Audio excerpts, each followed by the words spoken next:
Y quisiera hacer una crítica de una película que en estos días nos la están vendiendo por tierra, mar y aire. Me refiero a la película de Los dos papas, producida por Netflix, que tiene pues algunos actores importantes como Anthony Hopkins, que es el que representa al Papa Benedicto XVI, y Jonathan Pryce, el que representa al Papa Francisco, a Jorge Mario Bergoglio, porque le representa antes de ser Papa. Los dos papas es una de esas películas pues que desde esta nueva plataforma Netflix están difundiendo con una gran profusión. Y me parece oportuno también decir una palabra crítica, porque forma parte del discernimiento cristiano el tener la capacidad de desenmascarar, como también me dispongo a hacer ahora, ¿no? De desenmascarar distintas manipulaciones comunicativas, como en mi opinión es el caso. Primeramente voy a decir una cosa, que la crítica creo que no la realizo únicamente yo. Por ejemplo, un par de detalles.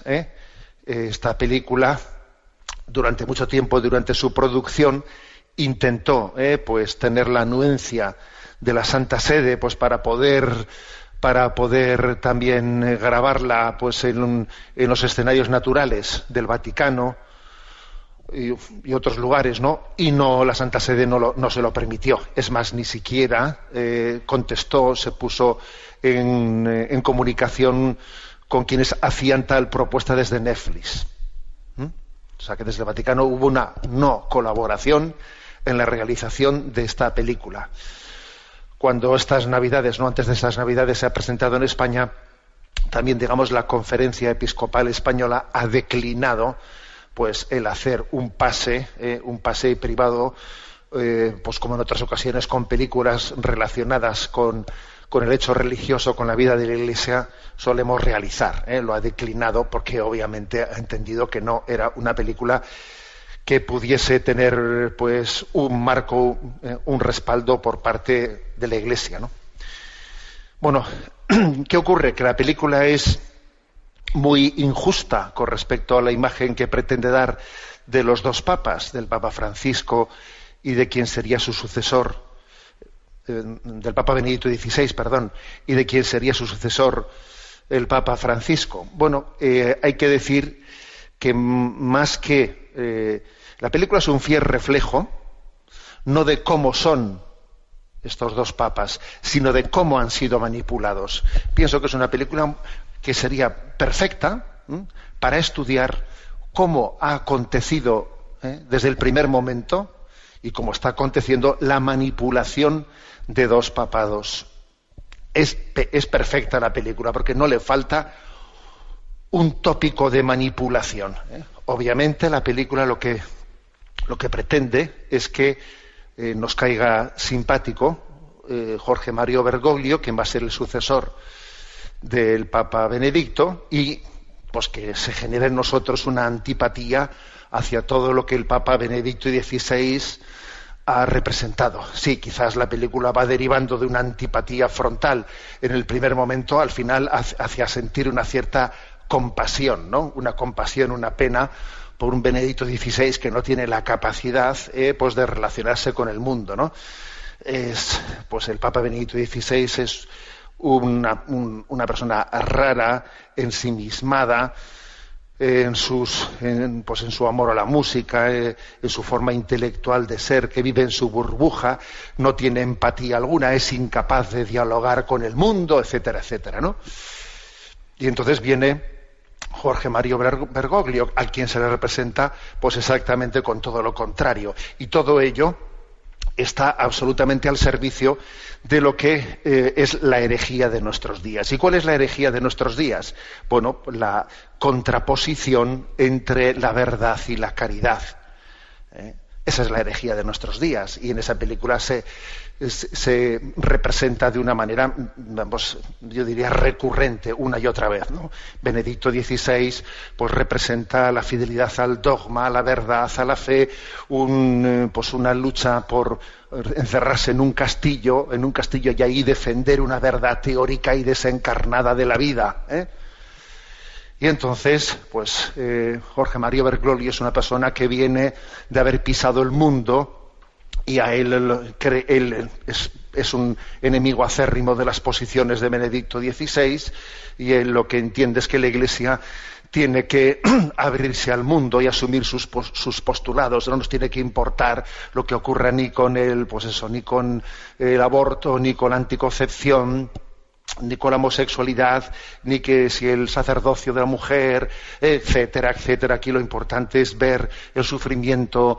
de los pobres del mundo, y es verdaderamente el grito de los pobres del mundo y el grito de los desheredados los que estamos llamados a acoger, ¿no? Es una manipulación absoluta, una manipulación absoluta en esa contraposición entre verdad y caridad.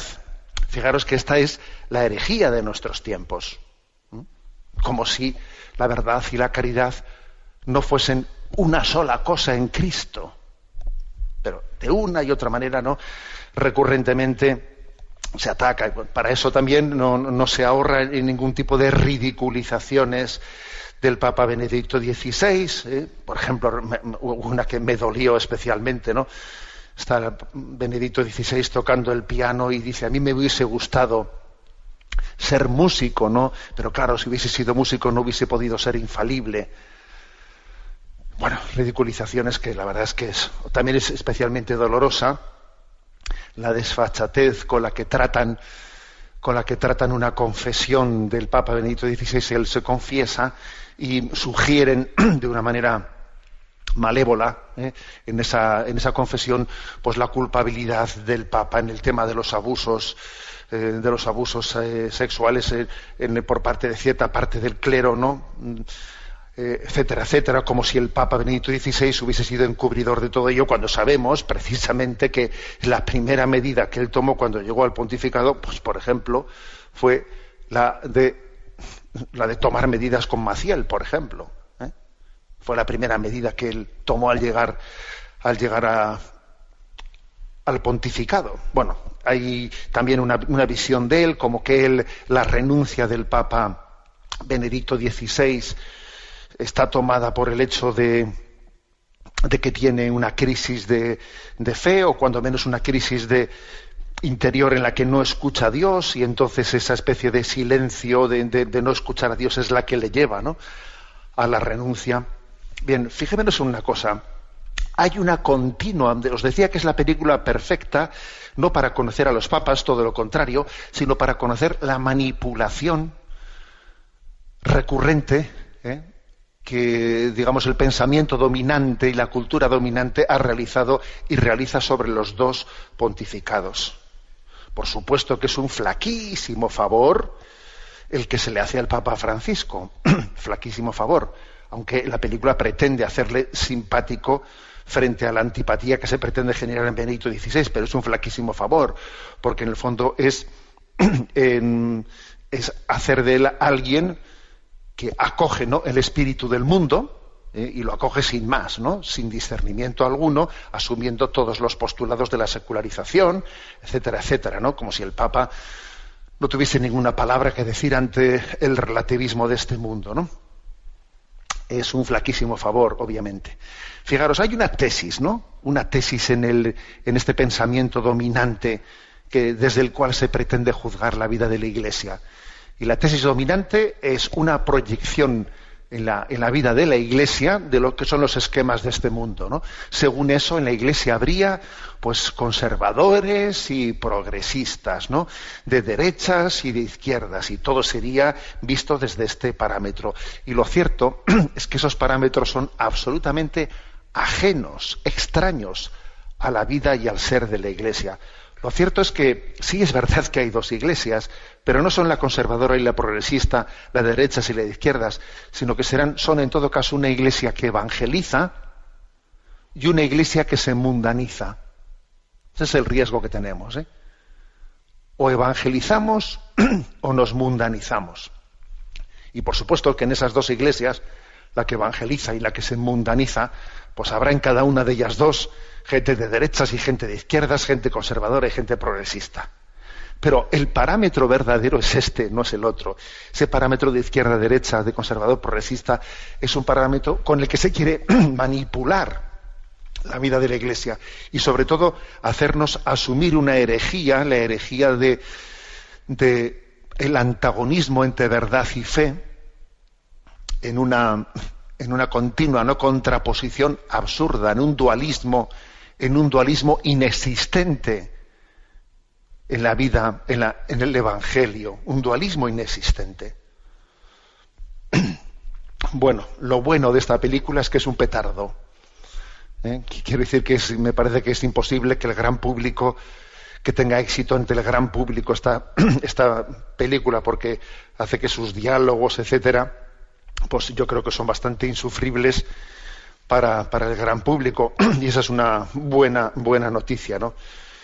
Bueno, y además hay que decir que no es esta la única novedad de la plataforma Netflix, ¿no?, en este contexto navideño, porque también, aparte de esta película de los dos papas, están difundiendo la película de la primera tentación de Cristo, una película en la que se representa a Jesucristo como un homosexual que vive su homosexualidad, a la Virgen María como una prostituta, etcétera.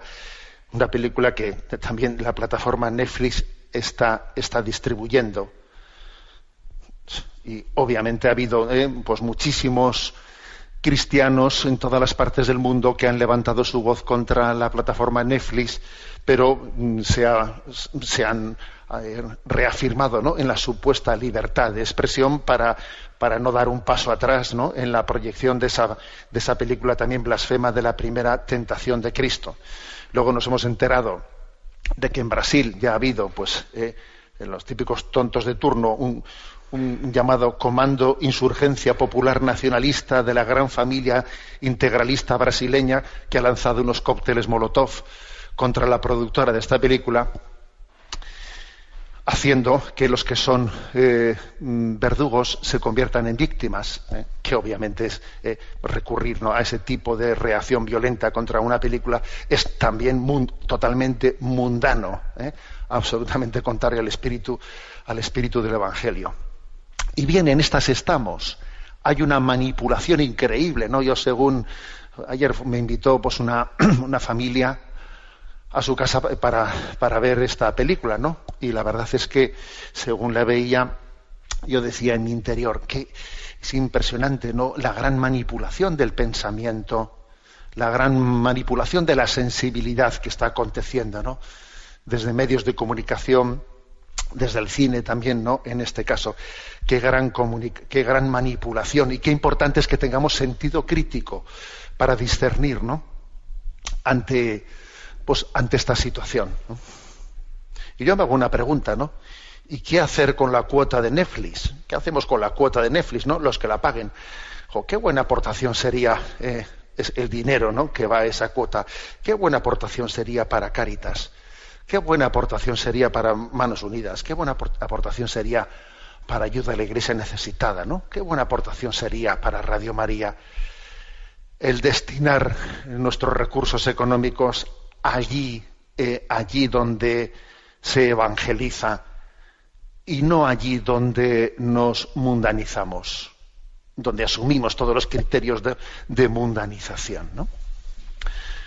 Bueno, pues este es mi comentario, que como veis, no sé si os lo había dicho, pero la película es que no me ha gustado.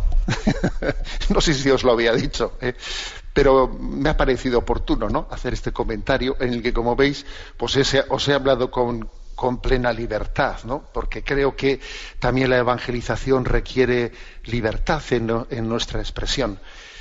Y como digo, creo que es una película que no refleja lo que son Benedicto XVI y el Papa Francisco, sino la gran manipulación, ¿no?, que en todo momento se ha realizado y se sigue realizando sobre ellos.